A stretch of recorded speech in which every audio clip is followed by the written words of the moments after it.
Hello. Hello. Hey, do you hear me? Hey, I am on here.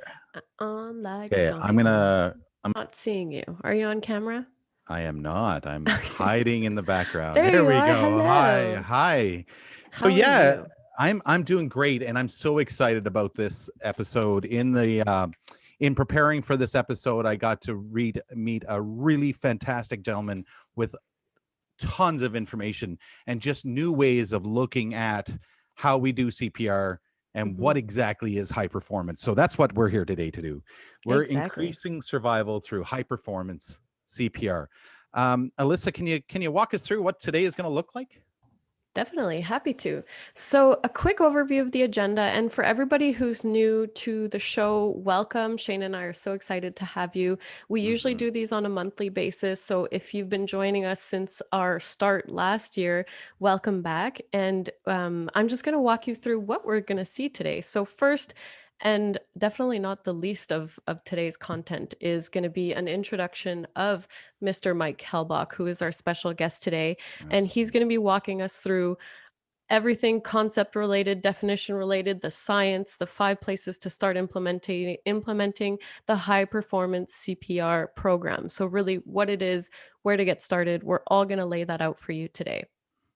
Afterwards, Shane and I are going to walk you through some solutions that actually Laerdal offers um, to kind of help you get started in these programs and implement within your communities, within your EMS groups, within your Mhm. hospitals, really so you can get started to measure and improve those survival rates.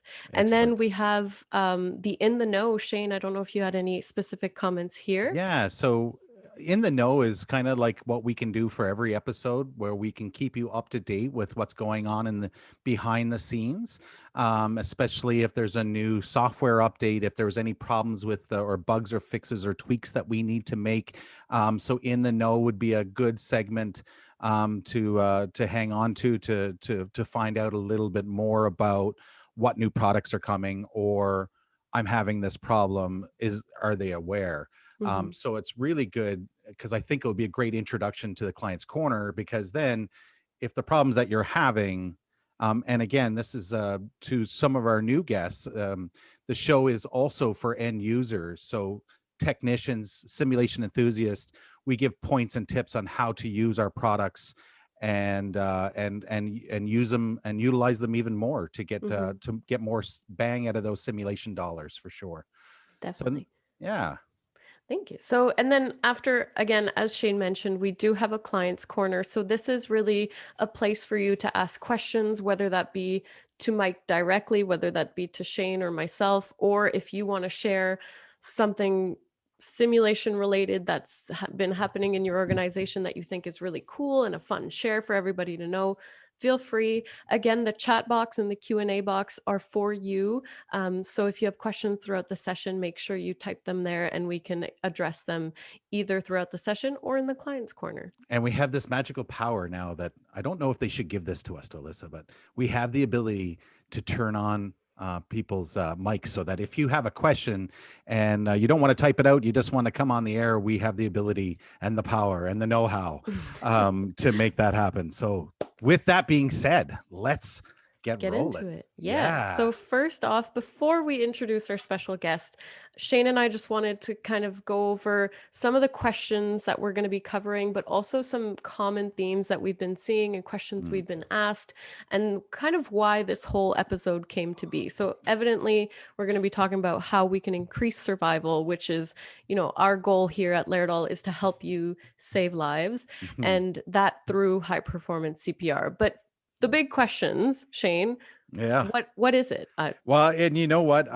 I'm humbled to say that I didn't really know what this was. I always Mhm. thought that CPR, that what we were doing was high performance. You know, we push on the chest fast and okay, we got to stop and do this and we got to push on the chest a little bit faster. And but now after, an example would be like in the pre-study for this episode, I just became fascinated about choreography of these high performance teams Mhm. and understanding what is some of our downfalls and what we're doing, yeah, I can't wait to find out more and start to find out where do I begin this process? How do I get my Exactly. community involved? How do I get my teams involved? Who do I get involved? So Mhm. very excited. So Really good question. So thanks for sending those in. And again, it's questions that Shane and I have all the time when talking about this. So we finally mhm, have the person who's going to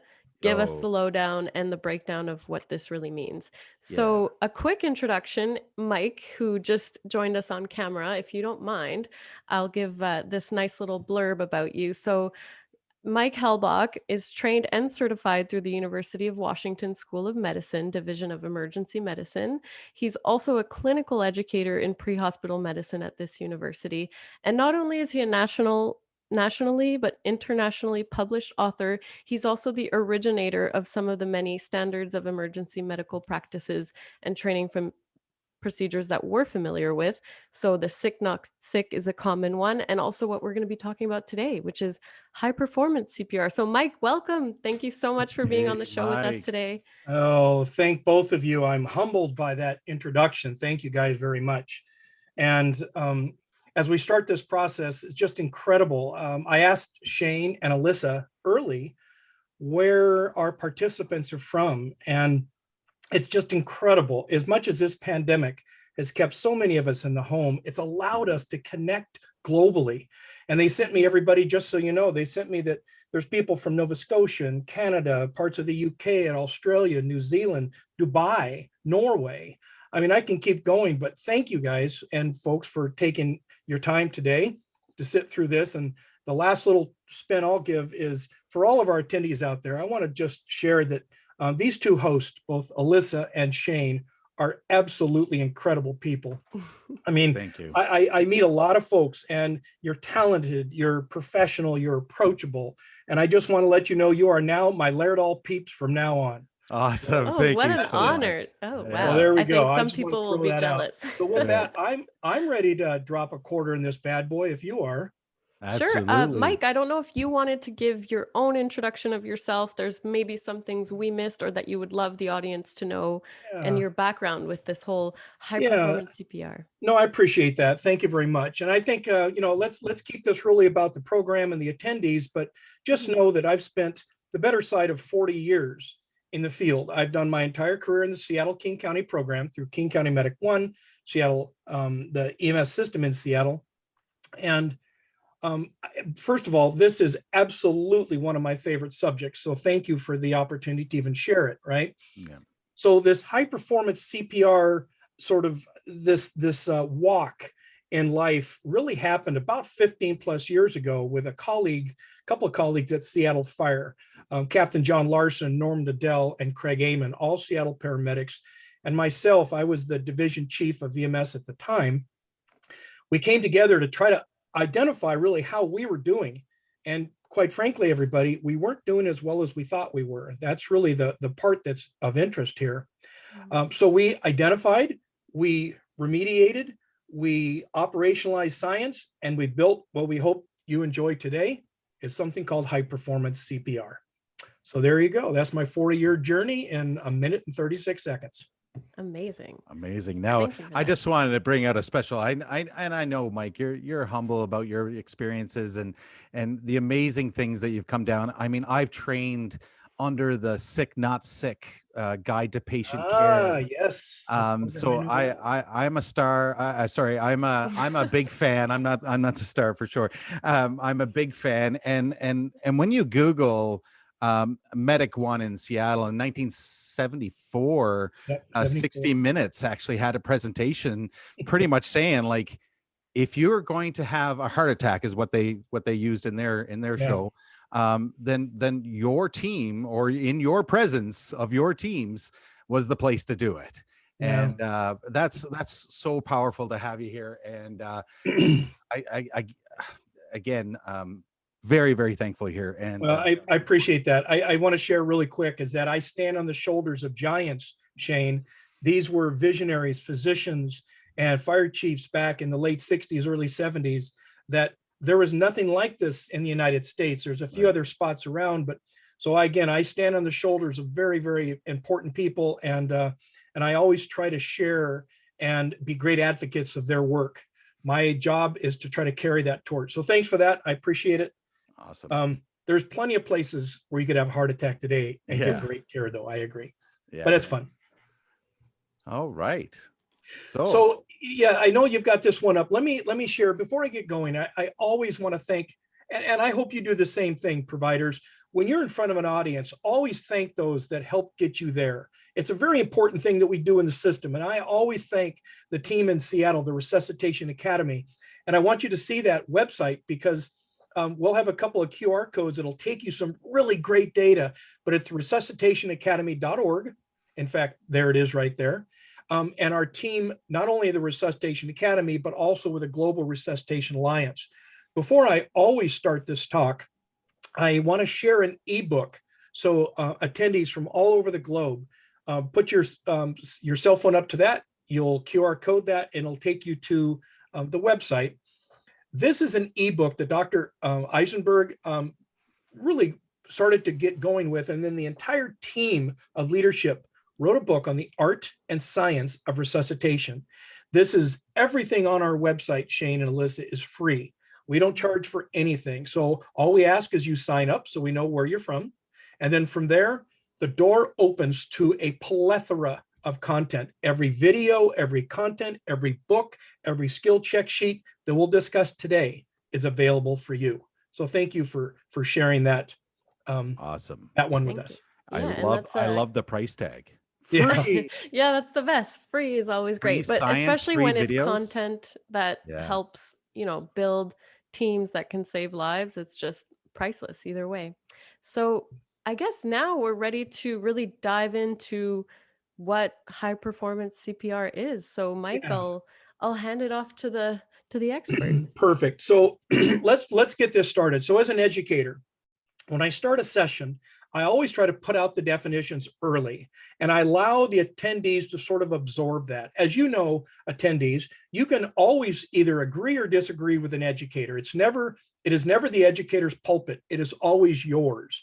So when I start with a content, I'll put it out, I'll define it, and I'll let you sort of process it. You can agree or disagree, and then I'll support my point of view. So here we go. Shane, I appreciate your early discussion with your time in the field. And you thought you were doing something. Well, frankly, 15, 20, 30 years ago, so did we. Mm-hmm. We've now redefined the complete evolution of a cardiac arrest, and we turned it called high performance. I'm sure most of you have read this, but please allow me. We believe it to be a highly refined, choreographed, and a measured, that's really key, CPR event that's built around mastery level individual skills, not just good enough, Shane or Alyssa, mastery level individual skills with fully integrated ALS procedures, which are current and evidence-based performance metrics. So you can say, gosh, that's a big slide. Well, I think we're going to support that by what's coming next. So let's let the next slide go in, and let me share with you a little about the choreography and these metrics I'm talking about. In any level of EMS or medicine, we're always looking at what's either a qualitative or quantitative opportunity. I believe that high performance CPR actually holds both. Now, some of you may use the term pit crew or some other ones, and that's fine. Anything that you use to help increase survival from someone in cardiac arrest, I am your fan. Just know that up front. But specifically for this talk, we believe that we've captured all of it in one package. Let me explain the qualitative features of high performance. The idea of minimal interruptions, by the way, science-based, increased efficiency in rotation, therefore reducing waste and interruptions, science-based. A calm, concise communication, right? We know, Shane and Alyssa, in a cardiac arrest, it is incredibly busy. We need calm and concise, predefined roles, interchangeable positions. We can't place somebody on the chest like we might have done 20 years ago. And you've seen this. You put a big 270 pounder, said, I got compressions for the next 30 minutes. I can do it. I'm tough. I can do it. Those days are gone. And the use of a team lead, someone who is in charge, and even that of a checklist, very qualitative, all parts of high performance. But let's take this to a whole new level. Let's click it over. Let's look at the quantitative aspect of high performance. Every single thing that's done within this evolution must be measured for validation of meeting metrics, or measured with the idea to remediate and retrain. Specifically, compression fraction. Now, I'm going to discuss this coming up, so just hold on to that one. 90, 95. If you're an AHA instructor around the world, you know that those are numbers well above what's written in the current 2020 guidelines, right? Mastery level individual skills was something that I developed called DVDR. And I remember Shane and Alyssa, when we were first discussing this, you're going, wait a minute, you're going backwards? And that's what I put in my computer and I rewrite and record? Let me explain.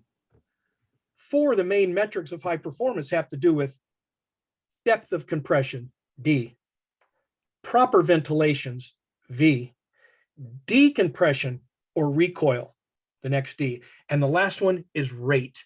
And I'll share something about rate coming up. So it was an acronym. As an educator and a director of training, I needed to shift the minds of 4,000 providers. Now, I'm not sure if you've all done that, but if you did, I could have learned from you. But it was not simple. So we needed to shift. And so I came up with something easy and quick. Complete integration of skills and absolute scene coordination. Mm-hmm. What do you think? Shane, anything to add, or Alyssa so far? I'm still in awe of changing the culture of 4,000 employees, Yeah. especially if they were working on task. the aid cars. If they were working on the aid cars. Aid cars. Oh, that's such a good term. That's a Seattle term. Oh my gosh, Shane. Well, let me just share something with you. This is a great friend of mine and a colleague, Dr. Peter Kudenchuk. Please appreciate the color of his hair. I'm only 26 years old. Changing the culture of 4,000 people completely changed the color of my hair. All right, I'm messing with you, of course. But the beauty of this is not only this idea of qualitative, quantitative information, is that there's now studies, Shane, that demonstrate a connection between high performance and increase in survival. In fact, allow me to read this quote from my colleague, Dr. Peter Kudenchuk in Seattle. He says, prolonged resuscitations using high-performance CPR and a pharmacy of medications with multiple defibrillatory shocks, where the patients do excellent and they actually leave hospitals. In years prior, that used to be the exception. Where today, and I know I've got colleagues around the world that would agree, it's becoming commonplace. And this is because of your work. Alyssa and Shane, it's because you're getting the message out. And for the rest of the colleagues around the world, it's because you're doing the work. And we appreciate that. So as we move forward, if there's any questions or whatever, I want to get to the 2 key points that are really the important part moving forward on high performance. Your thoughts? Anything at all, you guys? Yeah, again, it's going back to that last slide where you're creating that culture of this patient. We're going to a cardiac arrest. We're going to be bringing this patient out. We're going to be bringing this patient to the hospital, versus some of the experience that we've had where we're not getting great survival rates outside a hospital. So I love that idea of changing the perception of this is going to be a positive outcome. Great. And actually, I'm glad you said that, because I've got something ready that even you two don't know about toward the very end of this talk. We'll see how the audience thinks. Okay, Alyssa got a little nervous there. And just to let the audience know, I am monitoring the chat group, and we will present the questions that you have coming forward when we get to the end part of the show, for the end part of the presentation. Thank you again. So keep the questions coming. We've set the scene, right? So let's get into this. So whenever I share this talk, I talk about 2 key points that must be done, right? The 2 key points. The first one is to manage the seconds of a cardiac arrest. Now, I've got providers out there right now, they're going, what do you mean seconds? We run evolutions of maybe 15, 20, 30-minute evolutions. Pardon me. But that's not what I'm talking about. That's the duration of a cardiac arrest. I'm asking you to evaluate the seconds of a cardiac arrest. And the reason, because seconds count. I'm going to show you this in just a moment. But you do this by eliminating all potential pauses, okay? So by doing this, the next thing you have to do is master performance. And I do master performance in 2 ways. One, in training. And I want to show you really quick. This is it's an image, go ahead, of a go ahead, Alyssa, of a QCPR mannequin. This is on your left. This is the data from a training mannequin. And I want to say, by the way, my disclosure is I do not work for any companies. I am not paid for any of this information, but both Alyssa and Shane, I'm going to tell you, this training data is what propelled us forward in the Seattle program. Without our ability to see how we were doing during training, we rarely were able to translate that to the field. And I really want to thank you and your entire team at Laerdal and all the engineers that figured this out. This is what we use, and I want to share that with you. The one on the right, again, it's a product, but I have no connection with the organization or anything. It's called CodeStat, and essentially it is the end analytic data from an actual cardiac arrest. Those two in tandem is what I believe you need to use to both measure and improve. So with that, let's get into the next one. So remember, the first one was 2 key points, eliminate pauses and master. The next one is the science. Now, quite frankly, I could spend all day on the science. Let's just hit a couple of key points though. Let's just do this. The first one I want everybody out there to understand is something called compression fraction. Now, if you use, Shane, if you use a different term, that's fine. But this idea of it's how much is compressions ongoing on the chest in a given period of time, the compression fraction. If you never stop, it's 100%, okay? Right. But the fact is, you and I both know, Shane and Alyssa, that we have to stop for some reasons. But let me give you an example. Let's say to achieve a 90% compression fraction, which is essentially, remember the term currently is 2-minute runs. We're just going to use every 2-minute evolution. So achieve 90% compression fraction in 2 minutes. Alyssa, go ahead. You can only be off the chest for 12 seconds. You must maintain hands on chest compressions for 108 seconds. Now, some of you out there might say, I can do that. And if you are, I'm applauding you right now. There are many agencies that, one, have never measured compression fraction. And more importantly, when they do, they're unable to achieve this. So the issue about compression fraction, quite frankly, is all about pause. So Alyssa, a pause is just a pause, right? Mike pauses for just a second, right? Right. Well, you know, not so fast. Let's look at this, everybody. Now, here's the part that's real. Both Alyssa and Shane up there in Canada running this side, my colleagues from around the world, you know very well, you, like I, have paused. Some we cannot change. Others we can absolutely change. So let's do this. My question is, how long do you think it takes to get a pause back? Don't do anything yet. Just let it sit there for a second. How long do you think it takes to get a pause back? I can feel the minds in Nova Scotia and Norway and Dubai going, Mike, I've got it. Alyssa, go ahead and let's do this. Here's the reality. A 3 to 4 second pause is actually a 20-second pause in perfusion. Now you're all going, that is no way that can be happening. The reality is it happens every single day. In fact, I'll tell you why. Here's how it works. Alyssa, go ahead.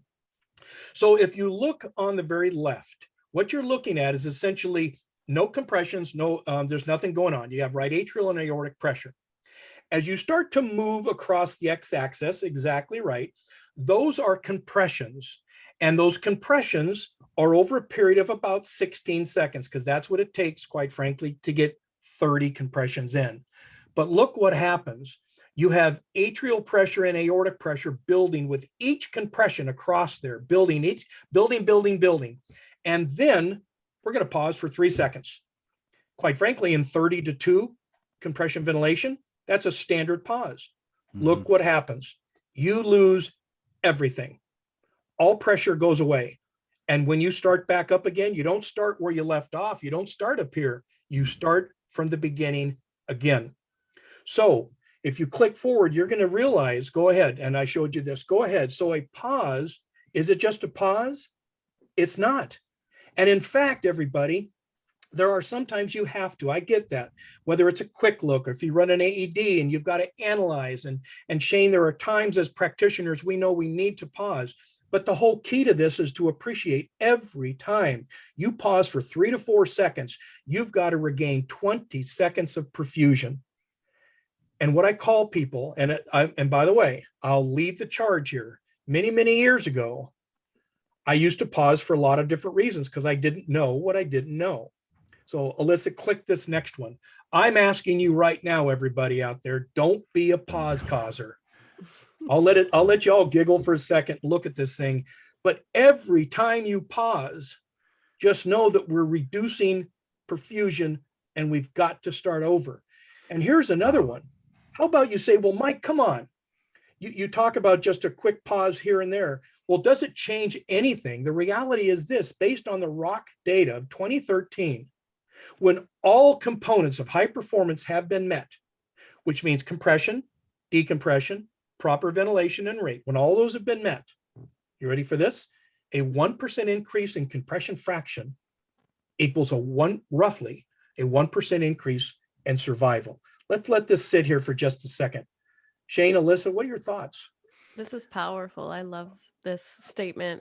And I'm gonna pull the age card now. I'm gonna remember back when we used to stop, look at the rhythm, shock, stop, look at the rhythm, shock, stop, look at the rhythm, shock. With our old 3-stack shocks back in the day, this totally it totally converts the way that I'm thinking, saying, well, no doubt we have a culture of this is not going to bring this person back. With our evidence and science, what you're bringing here is just telling us that, off the chest time equals not being able to revive. There's no doubt that off the chest, and I don't want to make this sound really bad, but essentially pauses in my mind are death sentences, right? Wow. So the more you pause, the more the chance for survival goes down. And don't miss this. I was going to make one more point. Let's say, well, come on, Mike, I paused 2 or 3 seconds here that I can't fix. There's no way that I have to do a quick look before I shock. I have an AED. I can't change that. I understand that. But I want you to look at the aggregate of the pauses too. Maybe your efficiency in your rotation takes a little too long, or maybe your pause between ventilation and compressions on 30-2 is taking a little too long. I'm asking our audience to look at every single conceivable pause that's unnecessary and eliminate it. That's really what I'm asking you to do. Okay, so with that, let's keep going. So we've got that. Let me give you some examples. So some examples of just a few of the pause. Here's the first one. You ready? This is going to be fun. This is one of my. Go ahead, Sean. Go ahead. Yeah, no, this is sounding pretty close to, because then I started thinking about how long does it take me to say I'm clear, you're clear, we're all clear. And I think this is where you're going with this. It's exactly what I'm going to say. Many, many years ago, when I was a young brown-headed paramedic in the old days, I used to have hair. Yeah, I was part of a really great group of people that developed something where AEDs were just starting in the United States. And in fact, at the time, EMTs couldn't use AEDs. So there was an opportunity to start putting AEDs on the rig. Well, culturally, EMTs had never seen anyone shock someone other than a paramedic using a manual device, right? So these early AEDs, as you know, were essentially fully automated. You just push the button and it did its own thing. So we came up with something that called I'm clear, you're clear, everybody's clear. I currently and affectionately today call that the AED hokey pokey. The reason for that, if I follow what I've just shared a few minutes ago, that can be an unnecessary 5 to 7 second pause, because we all put our hands up, we backed up, we scooted back. The shock would come on, we'd scoot back up, put our hands back down, start compressions. To me, again, if you're looking at everything you do, that's an unnecessary pause. We came up with the term hover. My colleagues were sitting around the beanery table. That's in the kitchen of an old firehouse, by the way. And we were eating popcorn and trying to come up with these ideas. And someone said, we need to just hover the hands over the chest, kind of like a dog on opening day of hunting season. We're just over the top of the chest, ready to go, ready to go. And we both looked at each other and went, ding, ding, ding, ding, ding. That's it. I can't, that's as real as it is, everybody. That's where this came from. Now, mind you, we don't take this lightly. Hover is 2 to 3 inches, 4 inches off the chest. There's no doubt about that. But there's no backup, hands up, get out of the way. It's literally, we tell our patients or our providers, hover, hands off the chest, look, shock, compress.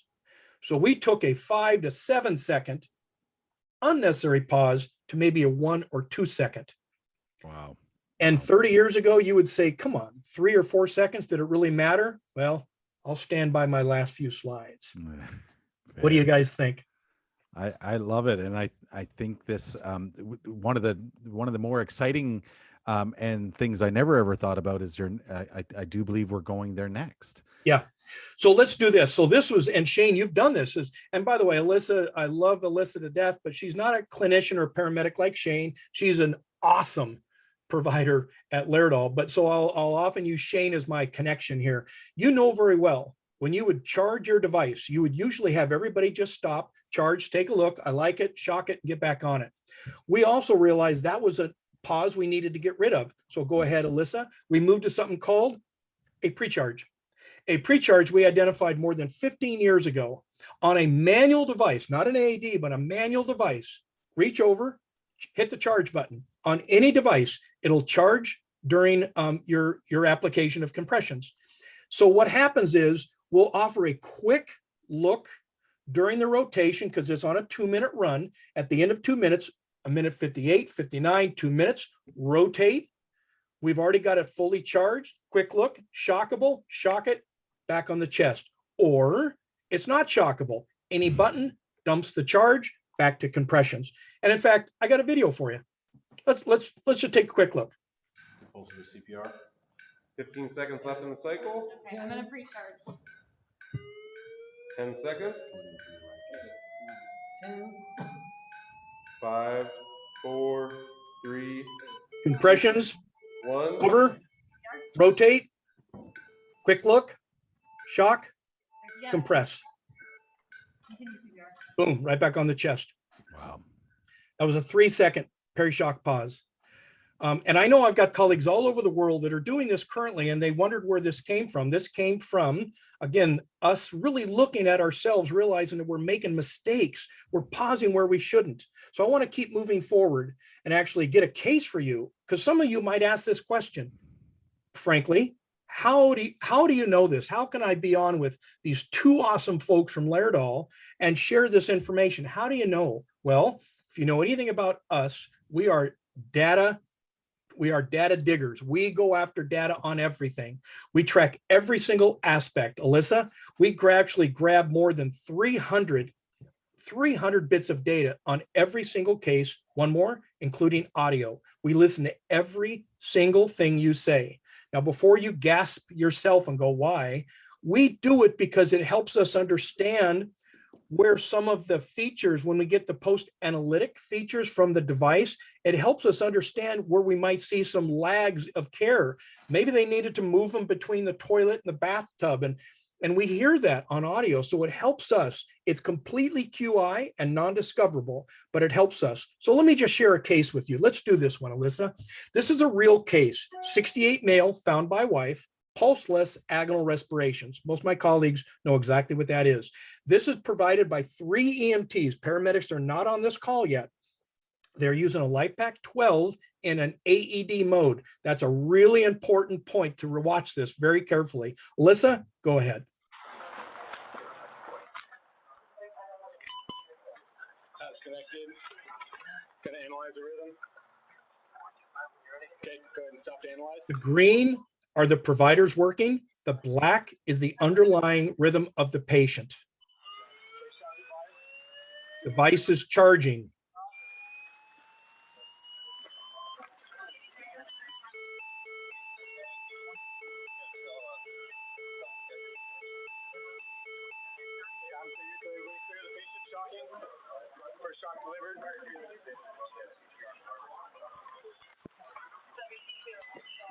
Three-second perishock pause with an AED, Shane.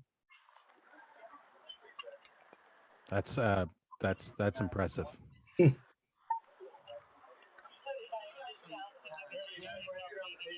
So in this case, it's Seattle Fire.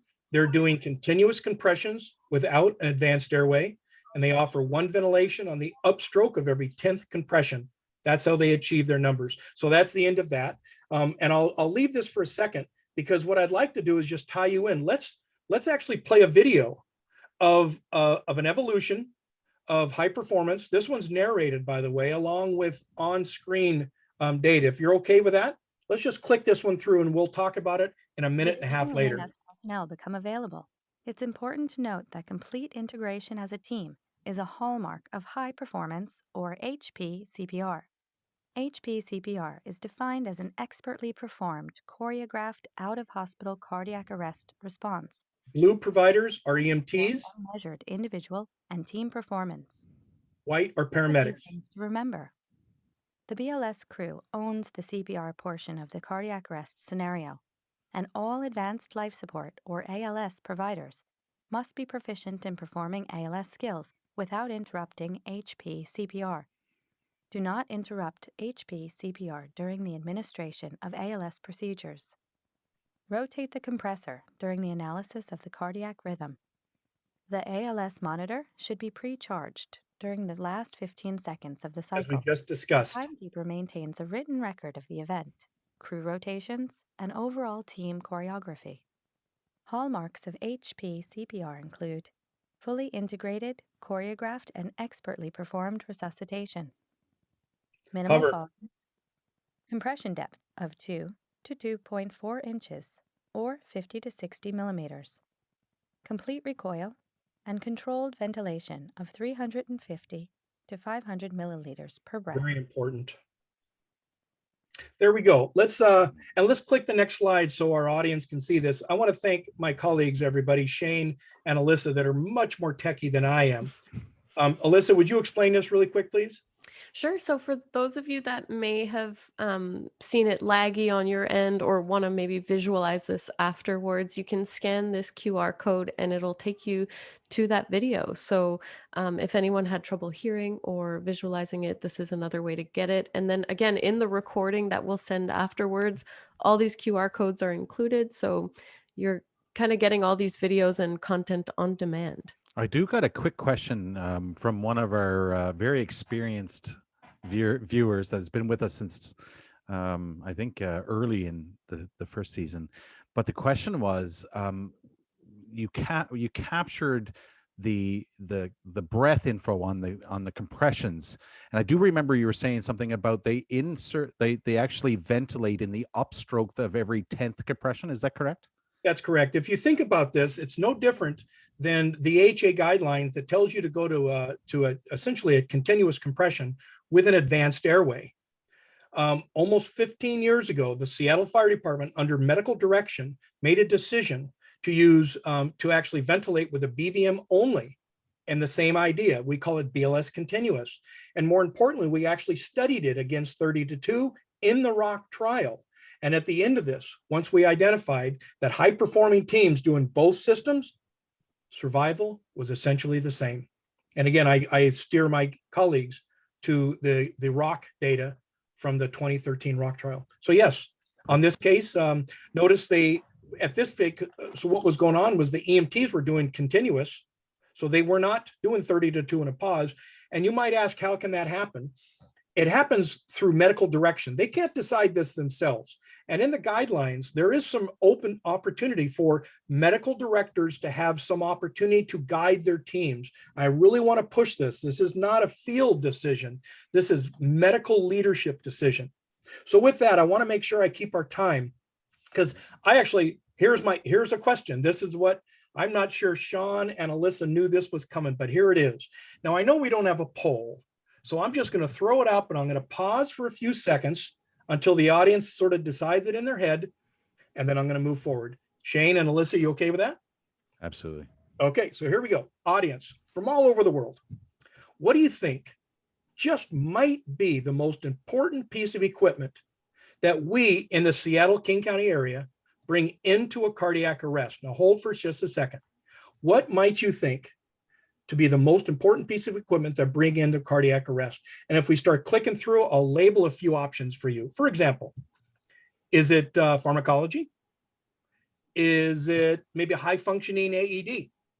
Maybe it is a airway technique, bag valve mask, endotracheal intubation, supraglottic airway, or a high functioning monitor, manual defibrillator, or something crazy like a backboard.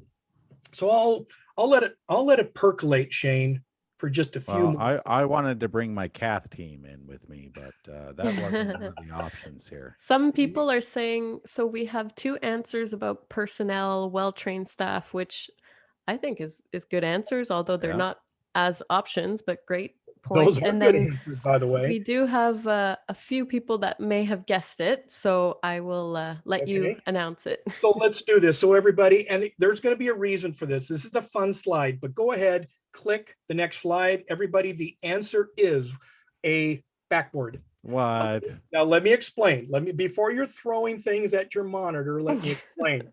Well, yeah, because Mike, I mean, we use these in museums now, right? Well, you hit my that's my personality, I think, Shane. But let me explain. We all understand that everything you just saw a minute ago, hold on for just 1 second, Alyssa. Everything you saw a minute ago is important, whether it's pharmacology, whether it's positive pressure and effective airway management, or an AED, or a monitor defibrillator. This goes to a deeper idea of what we're talking about. This goes toward the culture of how we attack a cardiac arrest. We attack a cardiac arrest literally with the idea that everybody survives. Alyssa, let's talk about this. So the next click, I want you to help work with a culture where everybody from cardiac arrest survives. But let's be even more specific. If you have ever found somebody in VF or PVT, as you know, these are considered shockable rhythms, VF or pulseless ventricular tachycardia. I am sharing with you with all honesty. I'm looking right in the camera to you. We go into these cases with the idea that we expect ROSC, we expect survival, we expect transport, and we expect high-level CPC scores when they walk out of the hospital. So with that in mind, it now makes sense why we carry a backboard into the CAL. We do not take a cardiac arrest lightly. We attack a cardiac arrest. And in fact, if we actually find someone in a shockable rhythm and they don't survive, we look at ourselves even closer. What happened? What happened? So I hope that was fun. I hope you enjoyed that a little bit. But of course, this is more of a culture question than maybe a medical application question. Go ahead. Let's click to our next one, because I really want to share this one next. I've already shared one book with you, and I'm looking at my clock up here too to make sure we don't run over in time.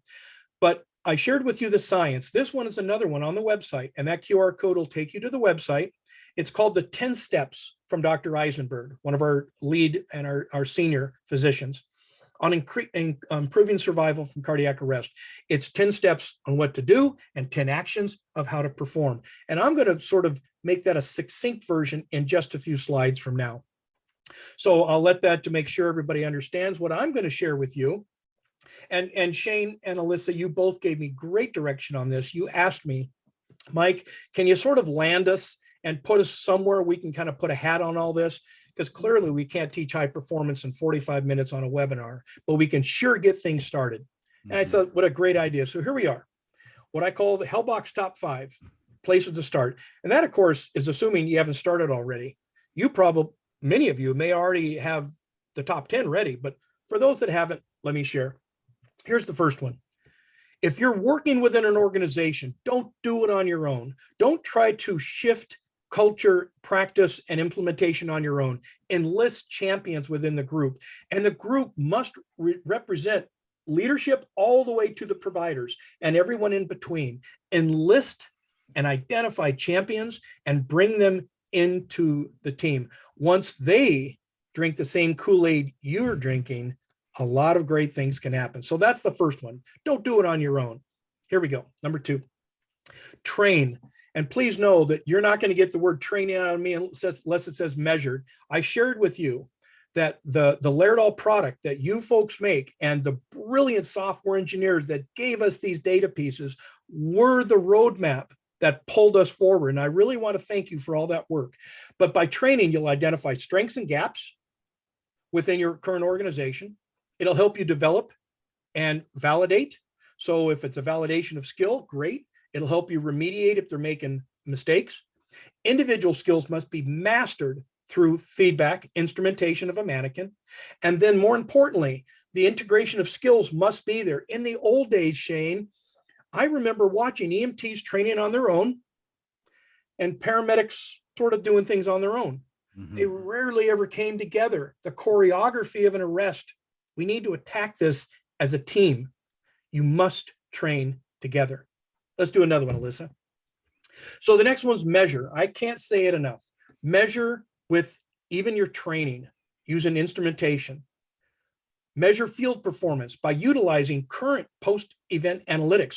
Virtually every device out there has some level of code stat or post-event analytics or whatever that may be. I'm asking you to use it. And look at the third one.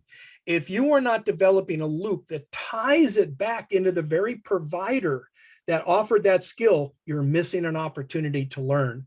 There are many programs that say we measure and we look, but rarely do they fold it back in. I'm asking you to please do that.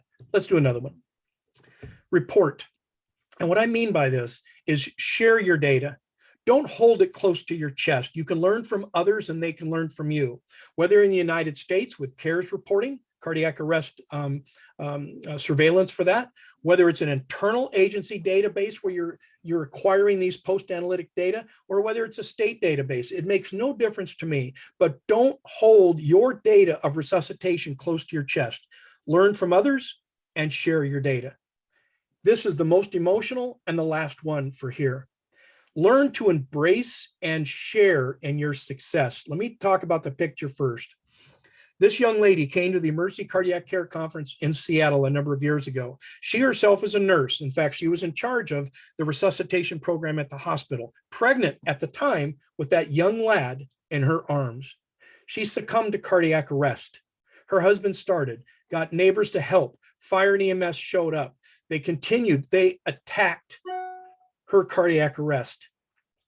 She walked out of the hospital completely neurologically intact, and that is her baby in her arms right now.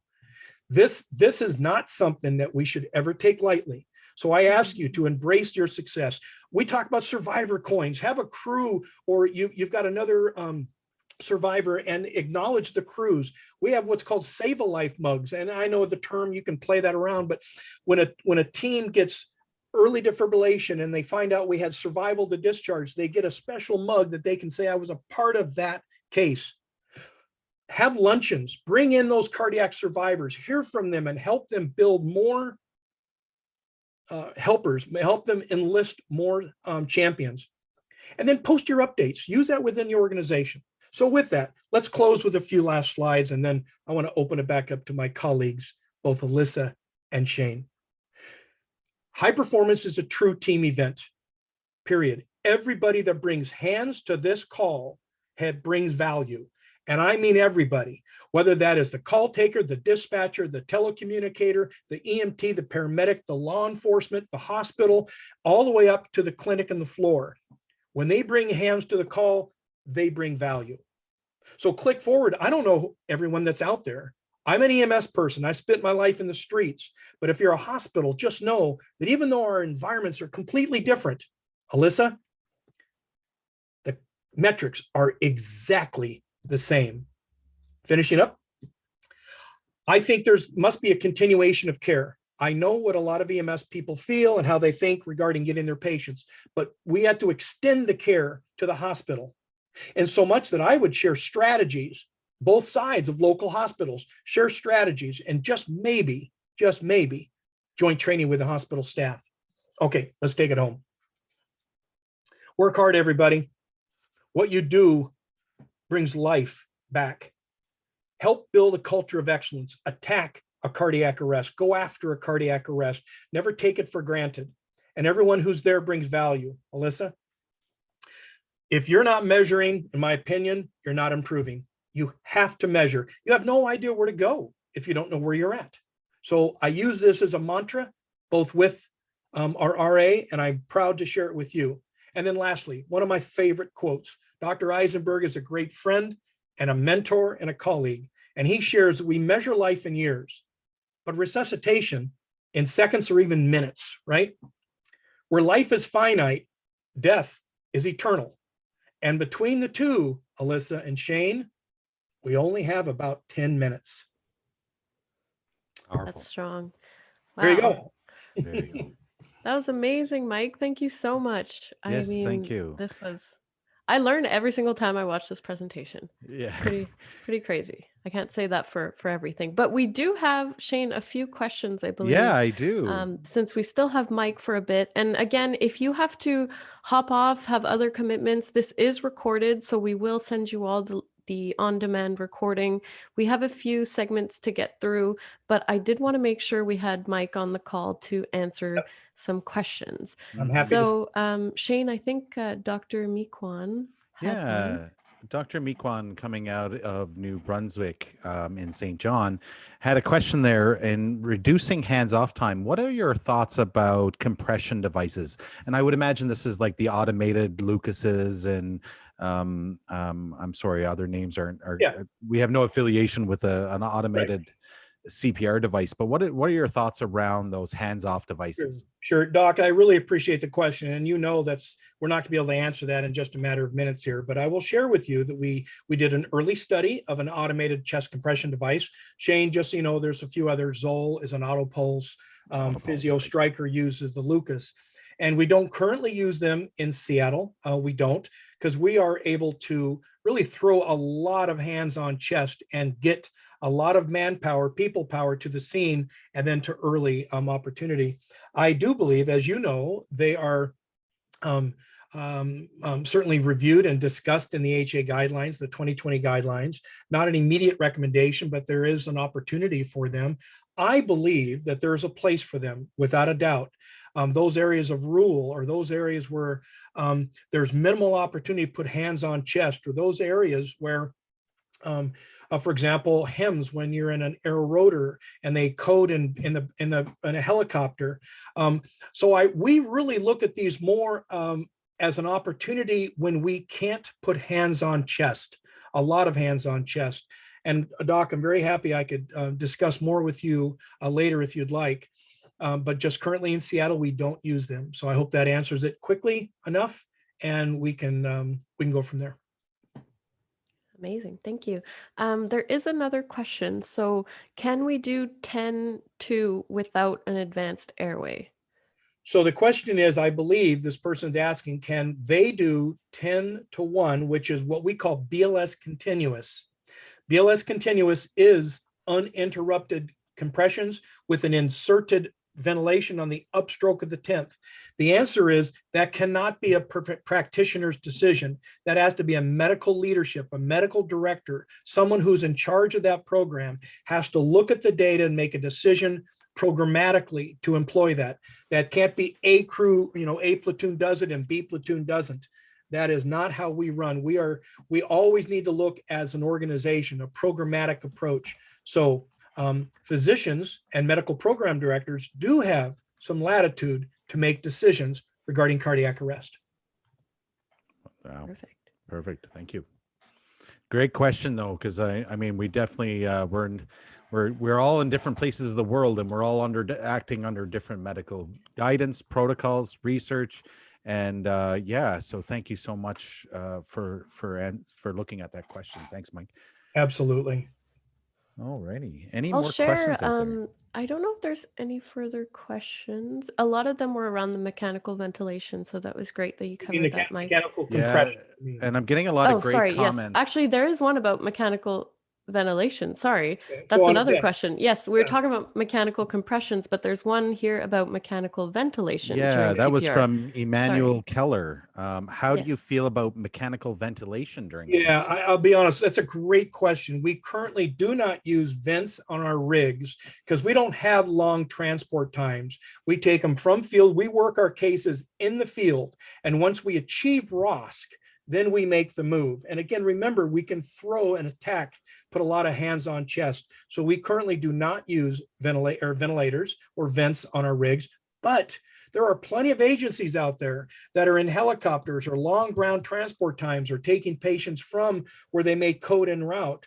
And I would say this, The one thing that I really love how people are asking today is how we should look at the ventilation of a cardiac arrest. Shane, I will share with you 10, 15, 20, 30 years ago, we were doing it completely wrong. We were overventilating. We were hyperventilating. We were putting way too much air in. So anybody that's asking the question about proper and controlled ventilations, you have my respect. That's what I want to share with you. But we don't currently use vents in the Seattle program. Excellent. Perfect. All right. And actually, I seen in that Resuscitation Academy video on the team approach where the advanced provider was actually putting in an advanced airway while compressions were undergoing. Yeah. And this was a process that was just like when I was leaving the front lines, this was the new culture about the intubation pause and whether or not is it the airway that's going to really affect this survivability, or is it because are we coming off the chest too long to be concerned about an airway? And then the whole thing, if you don't have an airway, you don't have a patient. I used to always hate that saying. But I really seen that team approach and how that worked there in that one video where, and I'm sorry, this is a little bit off the side of the mechanical ventilation, but the pause for an advanced airway and where we're able to channel through it and get that, secure that airway while not stopping compression. Yeah. And I love to share this with you because you hit a bone that happened 15 years ago when we identified this. And I will look again to the colleagues out there across the world. If you've done this for a long time, you know that you all paused during intubation because we didn't know what we didn't know. That is the gold standard at the time. You can remember 20 years ago, supraglottic airways didn't really exist. There were some old combi tubes out there. Combi tube, yeah. Yeah, exactly. But I'm talking about a truly advanced airway that has airway protection, right? So once we started looking at ourselves, we realized that we weren't as good as we thought we were either. Everyone says, yeah, I got it in 15 seconds, the amount that I can hold a breath. Once we started measuring ourselves, Shane, we realized, you know what? We weren't doing it that fast, right? So we made the decision because we saw that as an unnecessary pause. We went back to the drawing board and trained every single paramedic in the Seattle King County program to learn to intubate during compressions. It was not easy. Many said we couldn't do it. Many said we were never trained that way. Well, when I hear no, no, no, all I hear is don't change, don't change, don't change. So I don't accept no. I accept, let's look harder at ourselves. So now, and in fact, our EMTs, they own the compression piece of a CPR call. Paramedics don't just insert when they want to. They wait for the break, their 2-minute rotation, or for break. They wait for the break, and that's when they supplant the tube. So I don't want to take too much time, but I'm actually reading some of the chats, and I tell you, colleagues around the world, you are awesome. I am reading some incredibly good stuff here. Yeah, so I'll stand by more. Yeah. Great. Thank you so much, Mike. And feel free to answer in the chat if you wish. I'm just going to let me know if you see my screen. I'm just going to go over some of the last items. Again, if people have to hop off, we understand that we're at the top of the hour. However, because this is recorded, we're just going to push through this last section so that you can refer back to it when you get the recording. So without further ado, I think the biggest lesson, or at least one of the biggest lessons we learned today, was to measure. And that's the way we improve. And if we don't do that, there's really no baseline on where we're headed and where we currently are. Excellent. So to help you kind of add on to those 5 tips that Mike gave us today, what products might help you really achieve those goals, be able to measure and get those outcomes that you're looking for. So at Laerdal, we do have some great solutions for this. Actually, we have this specific Resusci line, which we now titled the High-Performance CPR products, which include the Resusci and Junior and Baby QCPR. And these will help you test those hard skills. So things like compression skills, ventilation, pad placement, defib training, airway device management, even drug administration. So you really get to hone in on these skills. Like Mike mentioned, you have not only the quantitative, but qualitative things that you want to make sure that you have at mastery level prior to getting into the field and saving lives. So this is the products that will help you achieve that. So if you do have questions about these products, if you've heard about them, the one we did see a lot of times in Mike's presentation was this one right here, using the QCPR technology to really get us all that feedback to know how to improve and where to improve. And then if you have, if you maybe are training pals or even infants, if that's your focus, we do have options for that as well. You can write to us directly at hsl@lairdal.com, or if you know your rep, get in touch with them. And if you don't know your rep, send us an email. We'd love Yeah, to hear from you, and exactly. we will find your rep for you. If not, Yeah. then Even if you're we'll out of the country, we'll figure it out for you to get you absolutely. started. And then on the more qualitative side, as Mike suggested, audio, visual, that's all such important components, not only to evaluate yourself, but for, teams to work together and come together to make these changes happen. So we have a really interesting new product called Team Reporter, which is an app-based product that directly integrates with the mannequins we just saw a moment ago, such as Resusci Baby, Junior Ann, and even the Ann Advanced Skills Trainer and the Resusci Ann Simulator. So a lot of options here. And just to give you a glimpse of what this looks like is, again, it's an app that records the video of your teams doing their training alongside your defib feedback, your ventilation feedback, your compression, hand placement, really everything you need to kind of get moving and measuring to improve.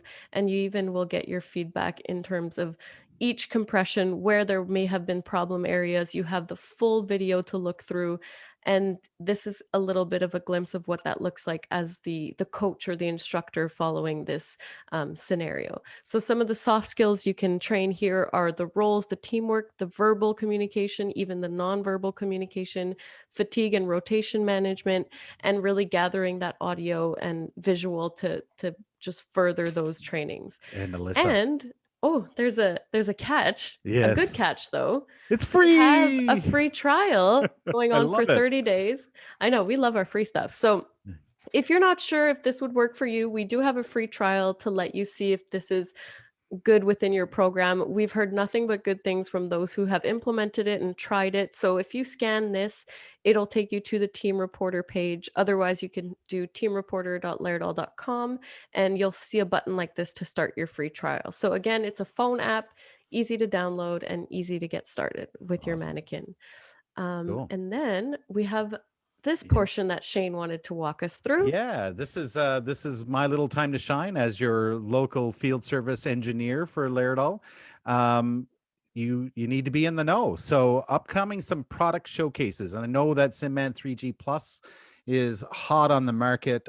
April 19th at 2 p.m. EST. There's going to be a showcase just for 3G Plus. So get yourself onto there if you want to get any information. It's live, and you can get all your information that you need to know about his features and how his utilization can impact your programs and your facilities. As well as another product showcase is the Nursing and Simulator Geriatric. It's happening tomorrow, the same time as this podcast. Or there's another one on May 6th if you can't make it tomorrow. Give your client executive an email, tell them that you're interested, and they will get you on the list. This list is reserved for special clients only, so this would have to go through your client executive. And again, if you don't know who they are, please reach out to us and we'll get you in touch. Also in the know, so the next HSL simulation webcast episodes, we got some ideas coming out, and they're being produced, and we're doing some pre-study now, and we're going to do the Resusci and QCPR belongs everywhere. Can't wait for that one. Very, very impactful stuff that you can gather from her, including the measurement that we were talking about today. And then we're also going to give you another episode into your virtual toolbox. So these are episodes that are designed for your end user, your new simulation simulationist or technician, or anybody that wants to know how to use the Lairdal products. So the next one is going to be on how to optimize your patient monitor and simulation. So we're going to talk about a lot of the mysterious and unknown things that that the patient monitor can provide that maybe you just don't know about, including the free AED manual and AED that is built into your patient monitor. So stay tuned. We'll get to that. And the last thing for the in the know is, the last couple things. The software, Leap is now for your computers is now up to 7.3. So if you're looking at your Leap and it says 5 point something on it, we're a little bit behind. So that's okay. But every episode, we're going to let you know where the software is. So Leap is at 7.3. And SimPad Plus / Classic did make an early appearance at 7.4. They hit some bugs and snags, and they took it back, and it went back to 7.3. But as of today, 7.4 is back up. There is a known condition known for the ALS simulator that you just need to be wary about. And hey, if that version doesn't work, you hit a bug, the versions are all there, and just let us know and we can get you a copy of online. There's older versions, and we can even go older again, depending on the platform that you're running. Last but not least is RQI comes to Canada. So those people that are in Canada, you may not have heard about it yet, but RQI, Quality Resuscitation and Improvement, is here in Canada, and this is education that provides corrective, real-time audio-visual feedback and performance summary. It has now been supported and was endorsed by the AHA in the States, and now is supported and endorsed by the Heart and Stroke in Canada. And it allows education at a low dose and high frequency. It verifies competence at a self-directed pace, and it's ideally for hospital adaptation at this point in time. But if you need to know more, want to know more, there's another Scan Me there that will bring you right to the RQI, and your client executive can put you in touch with the right people. And you can actually see an example on your screen right now of the equipment that comes with the program. So touch base with us. This is great for your BLS, ACLS, PALS courses. And in the United States, the NRP is now on board with RQI. Very cool. Now you're in the know, and that's the billing department. That's what that's what keeps us going here on the HSL webcast. Sponsored by Laerdal. Yes. So last but not least, if we still have some people who might have questions, again, whether it be directed to Mike, we can bring them to him at a later time. If they're for us, again, we have our email here for any other questions, but this is your time. So if you still have questions, if you don't, if you want to share a story, we're here for you. And Mike, honestly, we can't thank you enough for your presence today. It was such a pleasure having you. And I think everybody very much enjoyed this, to say the least. So thank you, Mike. It's an honor. I'd love to hear a story out there. Someone got one? I think I did see one in the chat. So let me just, so I don't know if you had the chance to read this one, but I'll say it aloud for everybody. This is from Lara McLean, who says, 8 years ago, we initiated high-performance CPR as a resuscitation protocol in our fire department, then our country. We attended the Resuscitation Academy with our medical director and purchased the QCPR Annie with a grant. Most valuable training tool we've ever had. So, wow. I mean, that's so pretty I actually know Miss Laura. Oh. And she is a highly effective and efficient paramedic in the gorgeous part of Idaho. And she is a trainer extraordinaire. What a nice thing to say. And we are very proud of the work she's done. But again, the whole story here is develop a team of champions, come up with a way to measure, then improve. And when you're done, repeat and keep going. So that's a great way. Thank you, Laura, for putting that in there. Thank you. And we have another question in the Q&A. So from Suman, Team Reporter is similar to Leap. Actually, it's quite different, I would say. Leap is the software that we use either on SimPad or on laptops to control, for example, SimMan or Nursing and Simulator or higher fidelity mannequins, even the Resuscitation simulator. Whereas Team Reporter is exclusively a tool, and let me just go back to that slide, made for high-performance CPR recording and all the QCPR feedback that we're used to seeing with these types of things. Sometimes Leap does capture QCPR, sometimes it doesn't, depending on the mannequin. So this is your I would say your preferred tool for capturing the high performance CPR components that you're looking to gather, especially with these mannequins. However, if you have a different setup, maybe Leap is a good option for you. It just really depends on what mannequins you have. And then again, you can reach out to us directly at our email, which I'll put back here, or you can reach out to your client executive or salesperson, and we can consult you on that, no problem. So thank you for Yeah. the question. Yeah, the way I'm kind of picturing it is like Leap I'm using as the steering wheel to control Yes. my car, versus Team Reporter is your It's like dash the cam. receiver. Yeah. Yeah, it's like your dash Mhm. cam that you're kind of monitoring everything going on, but this dash cam is getting all the information from your car, telling you how good you're running, how good your team is operating, what is my compression fraction, you know, how much time are we off the chest, how Yes. can we get better? Now you're talking my language. Keep it Yeah. going. I like that. Well, Mike, I'm just kind of picturing myself. I'm at the scene of my last cardiac arrest, and I'm just kind of picturing myself. All right, who's calling the shots in regards to the compression? And I think in one of our earliest things, you made me picture back to this and say, well, who called the shots on on who's doing the compressions? I said, well, of course, Yes. the airway guy calls all the shots, right? Exactly. I'm not sure who's still here, but for those that are here, let me Yeah. give you a tip that'll move you into the advanced level immediately. So Shane, let's talk about that. Let's say, Shane, you and I are doing a series of 30-2, right? Mm. And this is no advanced airway, so we're doing 30-2. And I am compressing and you are ventilating. Okay. Mhm. So I'm coming up on 28, 29, 30.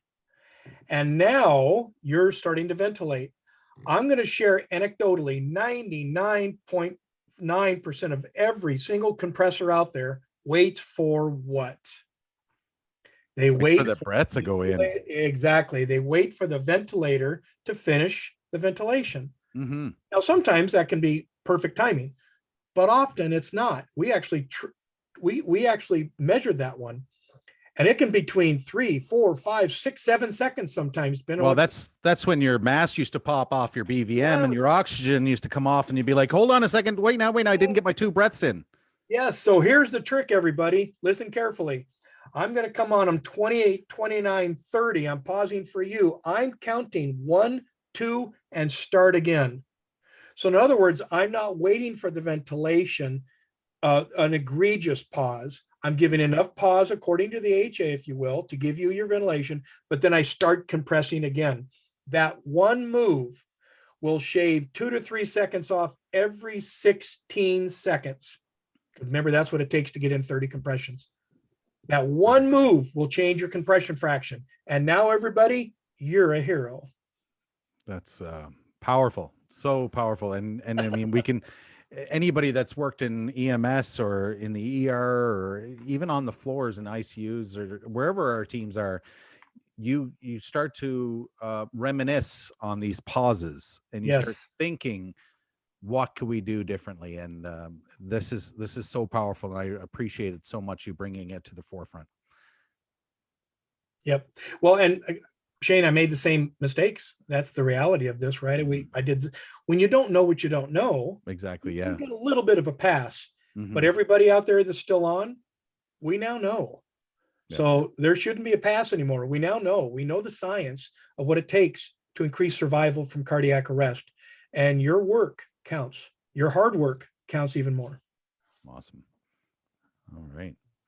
This is great. So, if there's any other questions, let us know if you want us to unmute you. I know we've went a little bit over time Oh, today, yeah. but Well, this and was and even if you don't have any questions, if you have something for our visitor or presenter, if you have ideas about future webcasts that you would like us to put off, this is your place to drop a line, drop a comment, or if you don't want to do it here, send us an email, hsl@lairdal.com. Thank you again for everybody that's been giving us comments and ideas. We really appreciate it, and we look forward to doing more and more of these as time goes on. If there's let me see, here we go, we got a new one here. Mike, talk about PEDS BVMs in CA. So I believe I can see it down here. AJ sent that in. So this is a discussion about what I called controlled ventilations, right? Okay. So let's go back a little bit to put it in context. I'll make it short, so if you need to leave, feel free. But the idea of 10, 15, 20 years ago, the self-inflating bag that was as part of your repertoire to do a cardiac arrest was anywhere between 1,000 to 1,200 cc's or mils of volume. You remember those days, right? Mm-hmm. What is clear to us today that, remember those old days where sometimes we would even put the bag valve mask on our thigh, hit it on the thigh, and then wring out the last few little mils that we could get out of that bag, because we figured if 1,000 was good, 1,200 must be better. Those days are gone. Yeah. Again, we've been overinflating and hyperventilating patients for decades. So this question comes to this, I believe anyway. Why don't we just use smaller bags? So I want to, but I have to explain this because I'm an educator, I'm a trainer. What I don't want to do is limit the ability of a trained provider to do their job. But I will say that if you're buying a 1,200 cc or milliliter bag, there is very few people in size that requires that during cardiac arrest. And in fact, in cardiac arrest, you actually need less than the standard tidal volume. So Seattle Fire did make that move, AJ. They went to, I think it's a 700, 750, or maybe a 650 to 700. I don't remember, but they took it a little bit smaller. But I want to share with something. We actually talked to a bunch of cardiologists. You're looking at my hand going, what is he doing? Here's what we did. If you want to immediately identify how to limit the volume, is have them only compress with the first three fingers. Lift the little finger off the bag. You'll reduce compression strength by a multiple fold by simply taking the pinky off. So we just ventilate this way. We'll even move our hand down the bag and ventilate on the bottom. The minute you use your little finger, you then get a full grip and you suddenly increase volume. We call it the 3-finger technique. And that video is actually on that website that we shared with you earlier. So AJ, bring it down to not only education, but understanding of over volume and ventilation. We call it controlled ventilations. It's an excellent question, but I don't want to give you like a 150 or 300 mil bag that we won't even get wash during cardiac arrest. So it comes to training, understanding, and education. It's a great question, by the way. Yeah. It almost looks like elegant CPR. You almost like you need to have a cup of tea. Yeah, someone said it's kind of the Queen's. It's kind of the Queen's approach. Yeah. Queen You guys in CPR. Canada and my Cool. colleagues in the UK really appreciate that. We don't have a Queen, so we're just going to call it the 3-finger approach. But Got it. But In I tell Canada, you, we could say the Queen. yeah, you're exactly right. But we have firefighters in our organization that are huge, 6'10", 340 pounds. They're huge, and their hands are the size of my head. So they look at this bag, and if we don't tell them to control the ventilation, they'll wring every ounce of that 1,200 mil out of it. So it really came down to understanding the science and coming up with operationalizing that. So through training and equipment. Wow. Another big tidbit that just moments with you, Mike, we can just learn something else. You two are way too kind. Very cool. Well, with that being said, I see our chat room has quiet down a little bit. Big firefighters always also the reason we limit to 100 to 120. Yeah, we can giggle, we can start giggling on the whole firefighter thing. I appreciate that, everybody. Yeah. But let's always come back to having first a good sense of humor, but let's always come back to this. The science should drive our performance and our application of a cardiac arrest. So we're always trying to chase and operationalize current science. And that's really, I think, the best thing I can share with you as I end today. Chase and operationalize current evidence-based science and help that guide you toward increasing survival, everybody. Absolutely. I Well, can't think of a way to end this yeah, off better exactly. than that. I don't even want to try. That was amazing. All right. So I'll just quickly stop sharing so we can see each other here. But again, Amazing. thank you all so much for joining us today. You should be expecting later this week the recording of this on-demand webinar so you can visualize it at a better time. And if you have any questions, reach out. We might be able to ask Mike. Maybe he doesn't want to help us anymore because we've heard we've asked so many things of you, but you've always been so helpful. So I doubt that he would leave us hanging. You Everyone's two are here now to my help. northern BFFs. Yeah. Thank Thanks, you Mike. so much. And again, we're here to help. And if you have thoughts for a next episode, or if you have thoughts on questions you want to ask us or bring topics and talk about your simulation, we're always happy to hear it. So on that note, and thank you all for the comments. So sweet. Yeah. We will close this one off. So stay tuned for the recording. Mike, thank you. Shane, thank you as always. All right. And Thanks, see you soon. folks. Stay safe. You're awesome. Bye-bye. Bye.